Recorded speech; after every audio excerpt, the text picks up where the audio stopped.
The entire reason we are here is because of this word, transition. And oftentimes, it can be the very thing that trips us up, that takes us out. Whether you are transitioning from one grade to the next or getting out of high school and starting real life, transitions are great opportunities if they go well, and they can be the very thing that take us out altogether. Today on the Life After Ministry podcast, I get the opportunity to talk to a new friend, Jeremy Stalnecker, who leads the effort at the Mighty Oaks Foundation. And what we learned was his journey going from military service to ministry. There is so much crossover in these transitions. And really, the Mighty Oaks Foundation is a faith-based organization that helps veterans and first responders who are dealing with trauma. And as he continued to share more of the story of his own journey and the journey of the people that he serves, saw so much in common that pastors who are coming out of ministry have with even a lot of these folks who are coming out of the military. What does it look like to have time, to take time for decompression and self-reflection? We look at this need for honest conversation and support from others during these times of transition, and we get to hear a little bit more about what is happening in the lives of these soldiers who've come home. Whatever transition, whatever road you're on, I think you're going to like this conversation. Jeremy Stalnecker on the Life After Ministry podcast. All right, Jeremy Stalnecker, welcome to the Life After Ministry podcast. Thanks, Matt. It's an honor to be with you. Been looking forward to this for a while. Yeah, me too. So we've had a conversation. We've talked a little bit before this moment, but you have an interesting story, and there's more than one transition that has taken place in your life. Sure. You found yourself on a different battlefield, a real battlefield. You were in the military. Give me a little bit of a sense of that experience. Yeah, so I grew up in a very conservative home. My dad was a pastor, and probably your audience better than anyone will understand this. I always joke that one of the things you learn growing up in a pastor's home is that you don't want to be a pastor. And so I watched my mom and dad grind it out. They started a church and did great. But I knew as a teenager I felt as a teenager that wasn't God's call on my life, and really pointed my life toward military service. I went to college. I went through a commissioning program and was commissioned into the Marine Corps as a second lieutenant, served with 1st Battalion, 5th Marines, an infantry battalion based out of Camp Pendleton here in Southern California. Long story short, in January of 2003, our battalion was deployed to Kuwait. We sat on the border between Kuwait and Iraq for several months. And then March 19th and 20th is when the war in Iraq started. Operation Iraqi Freedom 1 began. Our infantry battalion was the first Marine infantry battalion into the country. So we breached the berm, made our way to that southern objective. First KIA of the war, Lieutenant Shane Childers was one of our Marines. And then from there, made our way to, we didn't really march, I was in a vehicle, but made our way to Baghdad. April 10th of that year, the Battle of Baghdad, a huge fight in the city. And that was our fight. We secured the presidential palace on the north side of the Tigris River. Incredible. I mean, from just about every aspect, right? It was extremely historical. The entire world was watching what we were doing. So from that aspect, it was incredible to be a part of. Having trained for several years, getting Marines ready and getting myself ready and executing in a real life situation was an amazing experience, and just all of it, of course. One of the things that happened during the last couple of years that I was in the Marine Corps, God worked through a local church that my wife and I had been attending, and there's a lot of pieces in that. But my pastor came to me and said, "Hey, if you ever decide to get out of the Marine Corps, we would love to have you on our staff." It was a growing church. I have a criminal justice degree. I did not go to Bible college, but he said, "You have leadership experience, and we need a leader on our staff. We're building a building. We're doing all this stuff. So if you'd ever be willing to come and do that, then we'd have a place for you here." And that was kind of the conversation. And talking to my wife, we had 2 little kids. I spent most of my, I was in the Marine Corps for 8 years, and most of that time was either in a school or deployed. And so it really felt like God opened that door for us. And so I knew before we even deployed to Kuwait and then into Iraq that when I came home, I had already put in the paperwork to get out, and I would be transitioning into ministry. The thing I had said I didn't want to do, right, is what I really believed God wanted us to do. And that's what happened. Came back from Iraq, literally leading Marines in combat. Came home 30 days later. I was out of the Marine Corps and working on a church staff, which we can talk about. But you talk about transition. Boy, the bottom fell out of my life, and I almost didn't make it. Our family almost didn't make it. It was a terrible, terrible transition. And that was the first probably major transition of my life, and learned a lot there that I think helped me later on.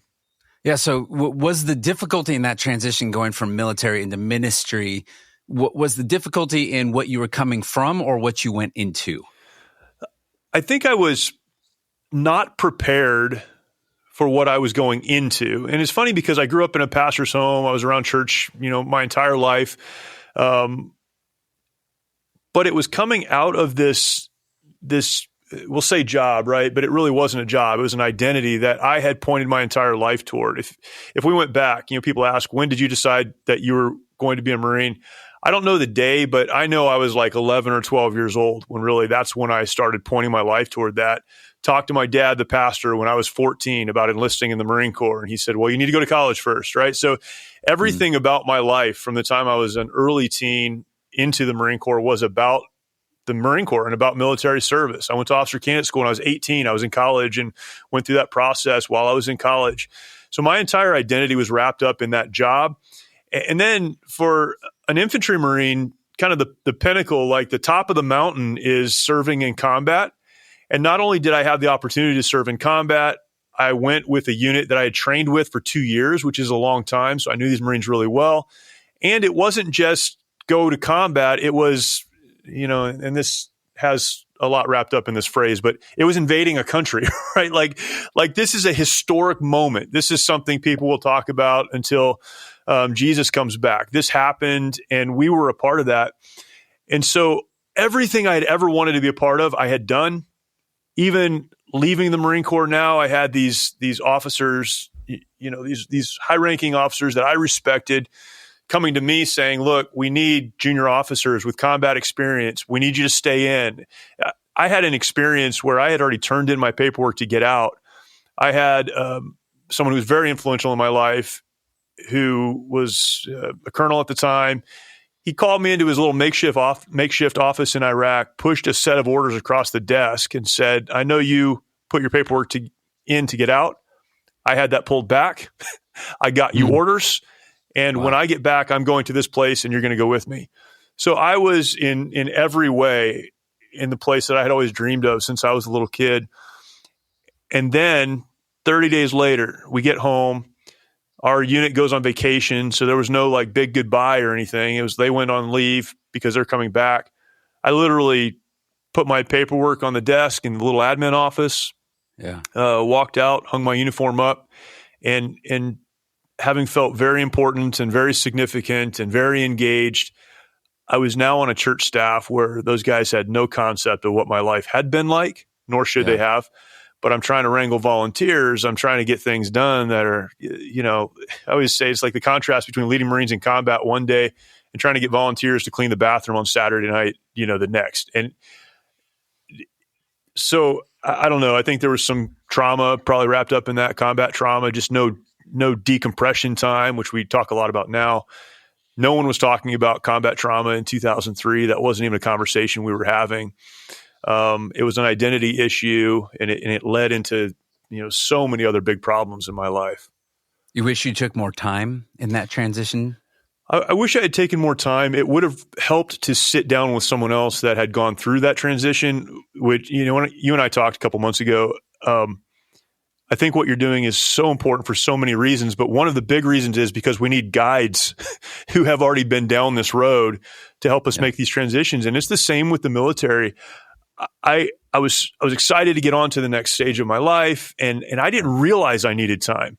And then when the bottom fell out, my pastor, who loves me and we're very good friends today, he said, look, I don't know what to do with you.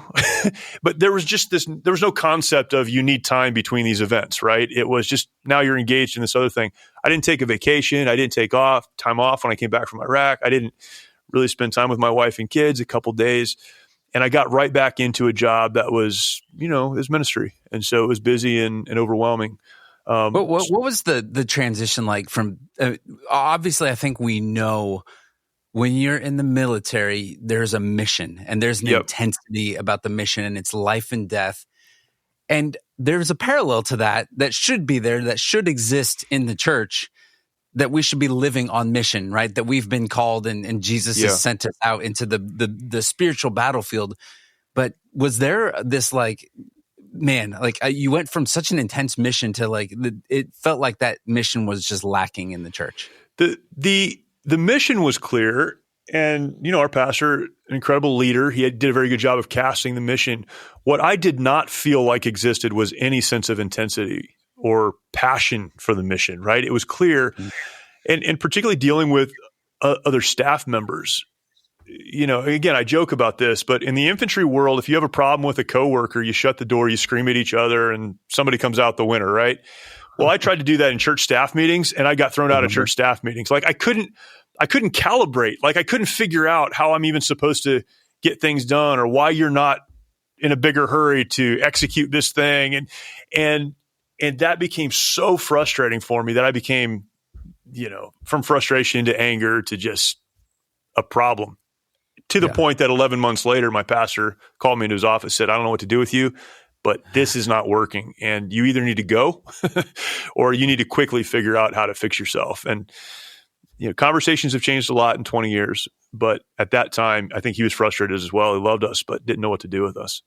So that's a good, we run into a lot of people with pastoral transitions that they're trying to figure out something's not working in a staff situation on the church. And unfortunately, we sometimes have just so many issues on the staff that we're missing even the work that we're supposed to do. But what did you need in that situation that he gave you that even prevented you? Because you continued to work and stayed on staff. It wasn't like a month later you got the boot. So what did he do right in that, and where some people have probably gone wrong?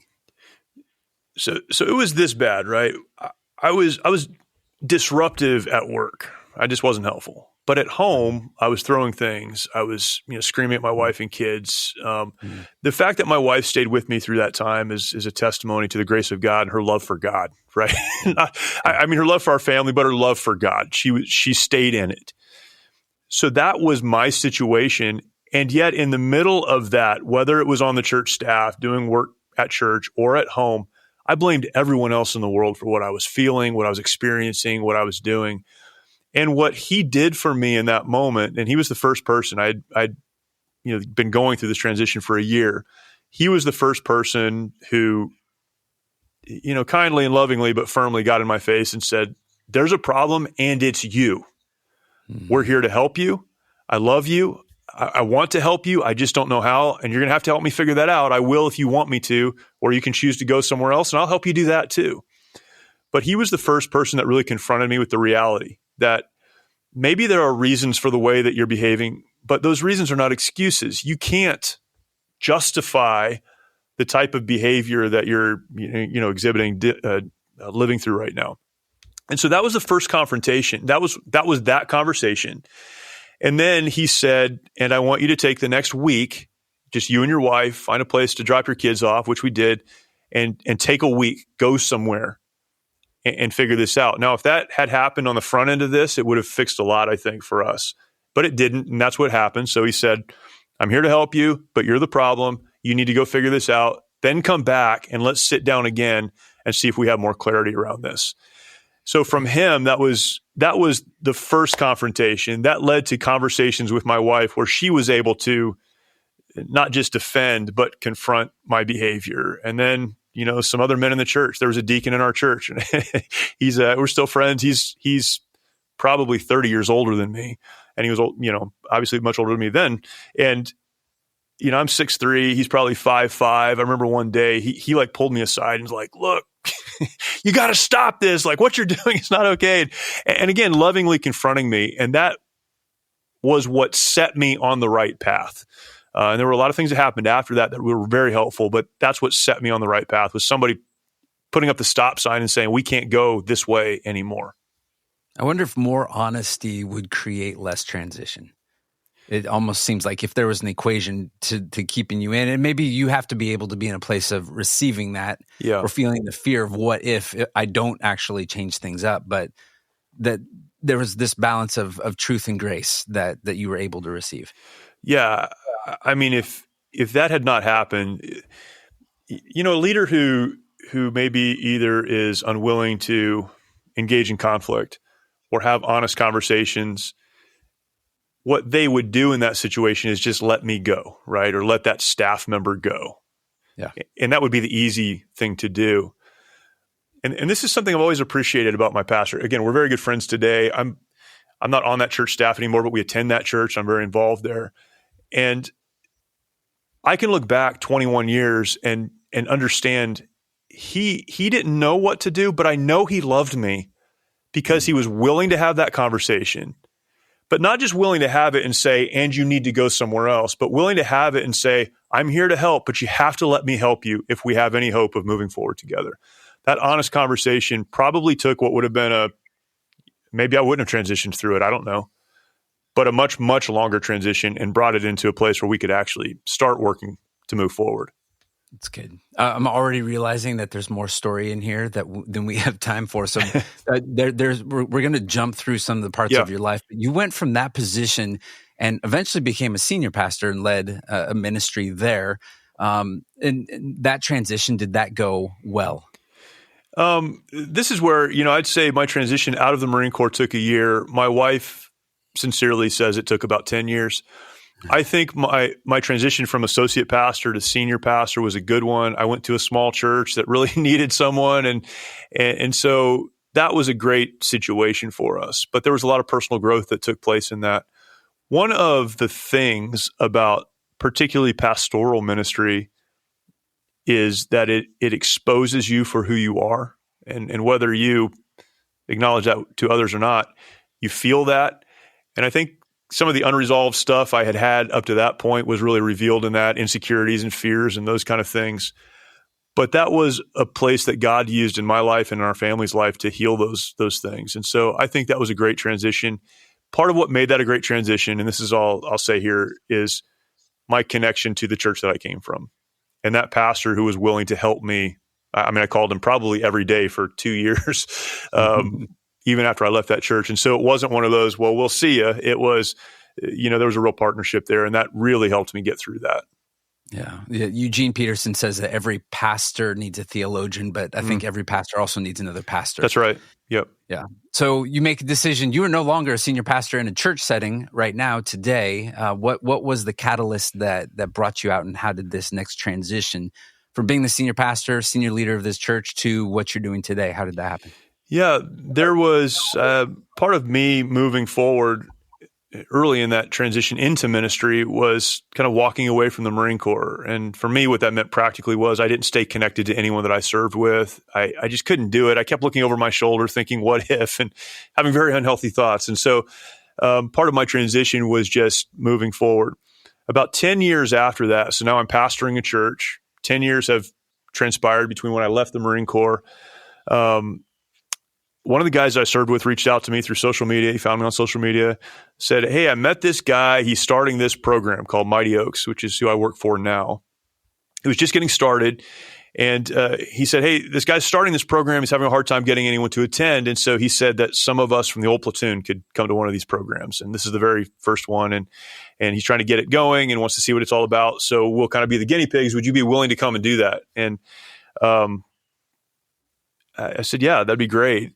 And again, long story short, I met with those guys. I spent a week. I got to know Chad Robichaud, who was founding Mighty Oaks at the time. We became friends. And then from then on, I taught in the program and helped develop the program. And now I'm the CEO of the organization. So that was where that started. But in my heart, what happened is I met those guys again, 10 of those guys. And even though I had been proud of bringing my Marines home, I started to hear stories about other combat deaths of some of those Marines that I served with, and suicides and broken homes and broken families, and really realized that my obligation to them didn't stop when I walked away from the Marine Corps. And in fact, as a Christian, I had found so much healing in my relationship with Christ that I had an obligation to help these men find the same thing. And so it took a few years, but God opened the door for us to transition our church to a new pastor. And then for me to start working at Mighty Oaks or with Mighty Oaks full time, which really brought together kind of my military and my ministry background. So in that transition, you said it took a few years. What was that process like? And at what point did you, this is the question a lot of people are asking us, like, so at what point, if I see the transition coming out on the horizon, is it too early to do it at 2 years? Do I tell them I'm leaving next month? How did you navigate that? And did the people receive it well? I can't tell anyone else how to do it, but this is what I did. Having grown up around church and even seen things in, my dad's church, the one thing I did not want to do was hurt the church. I'd been pastoring there for 7 years. We had gone through some building stuff. Things were going well, and I didn't want to hurt the church. And I felt like letting the church know too early without some kind of a plan in place was going to be detrimental to the church. And so I was working with Mighty Oaks. I would take a week and go do a program, and then I was still pastoring, and that went on for a few years. And then there was an opportunity to work full time as the organization grew, but I just didn't feel the liberty in my heart to leave the church. And we were going through some things and working through some things. And so just continue to pray about it. And one of the things that I prayed about, my wife and I together prayed about is God, if this is what you want for us, you want us to transition to Mighty Oaks and transition away from the church. Please bring the right person along before I let the church know that I'm thinking about leaving. Bring the right person along. And again, wonderful story. But the short story is a guy that I knew who had been a youth pastor in a church not too far from where I was pastoring. I knew him very well, him and his family. He called me up. We started praying that prayer. About 2 weeks later, he called me up and said, "Hey, my wife and I are really thinking about starting a church in this area, not too far from you. I'd love to pastor a church. I don't know what that looks like. Can we come and sit down and talk to you and your wife?" Just out of the blue. I wasn't fishing for it. I didn't let anyone know what we were praying for. That was the whole thing. And he came, and him and his wife came. We sat down and talked about it. And God brought the pieces together so that when I sat down with our deacons and said, this is what I think God wants us to do, I was able also to say, I can't tell you who the next pastor will be, but I can recommend someone. And that process happened. And so by God's grace, I preached a message on, Wednesday night or whatever, midweek. And that next service, Sunday morning, he came in and began his tenure there as pastor. And so that transition for the church was good, was smooth. I mistakenly believed that, what I was going into would be very similar to pastoring, and it wasn't. And there were a lot of ups and downs, but I had enough, I think, maturity and background and experience at that point to be able to navigate that in a much, much better way than I did on the front end, and had different people in my life. And I was just at a different stage of life, and that helped me an awful lot. So you are very much doing ministry after vocational ministry. Yeah. In fact, I would still call it vocational ministry, what you're doing. Tell us more about Mighty Oaks. I want people to get a picture and a vision of, I'm in ministry, I'm a pastor, I have this heart to pastor people, to shepherd people, to walk with people, but I don't know what that looks like if it's not in the church. What does that look like for you at Mighty Oaks? If I can start here, so kind of the catalyst for me to even think about leaving the church was a conversation I was having with my wife, and she said, "Look, Jeremy, you need to answer the question, where can you best lead people to Christ? Where can you most effectively lead people to Jesus?" And that was a question posed by my wife, and that was the catalyst for me to even step back and consider this, right? So for me, it was never about leaving ministry. It was about putting myself in the place or finding myself in the place where God could continue to use me or use me more effectively, or however we would frame that. And so what we do at Mighty Oaks is we bring men and women. We have men's programs and women's programs who are either veterans, active duty service members, first responders, or spouses, most of them dealing with some degree of trauma. We bring them to one of our locations. We're now a national program, so we have 5 locations across the country, and they spend a week with us. During that week, we talk about trauma a little bit, but more than anything, we talk about what a life focused on or yielded to a relationship with God looks like. So we're not going to forget our trauma, but we can move forward in spite of that. In fact, we can grow beyond that. And we're entirely faith-based and faith-focused. And what that means is we believe that a relationship with God through Christ is the answer and the foundation on which a life can be built or rebuilt, as the case may be. We have many, many folks who on Monday, when we say, why are you here? And give us what you hope to get out of this, they'll say something like, if this doesn't work, I'll take my life on Saturday when I get home. Or my marriage is over if this doesn't work. Or, whatever. I've tried everything else. Nothing's worked. Something has to work. And what we see in our program, trying to provide a model, and everyone who teaches has come through our program, and we've brought them through a leadership process. And so it's very much peer-to-peer and very much in that environment of, I know where you've been because I've been there. What we've seen has been about 70% of people who attend the program will make a profession of faith or a rededication of their life to Christ during that week. And so, for me, it was never a question of ministry. It was just a question of where can I best be used by God? And part of that was even looking at the church. And as the church was growing and I understand my skills and what they are and what they aren't, it was acknowledging there's probably someone else who can do this better than I can do it. So let me find myself in a place where I can most effectively be used. And so that was really that process for us. Transition has been a huge part of your story. You're helping people now who are in transition, and you're leading an organization, but I also assume that there is some frontline interaction with some of these people. Yeah. What's the pastoral skill set that you're bringing to what you're doing today? It really is very much pastoring, and the further you kind of get into the administrative world, you have to really work to stay in that pastoring role. But now I try to pastor our staff, who are the folks engaged every day with these stories. We have a time during the week where we'll give every student 20 minutes to tell their story, to give their testimony.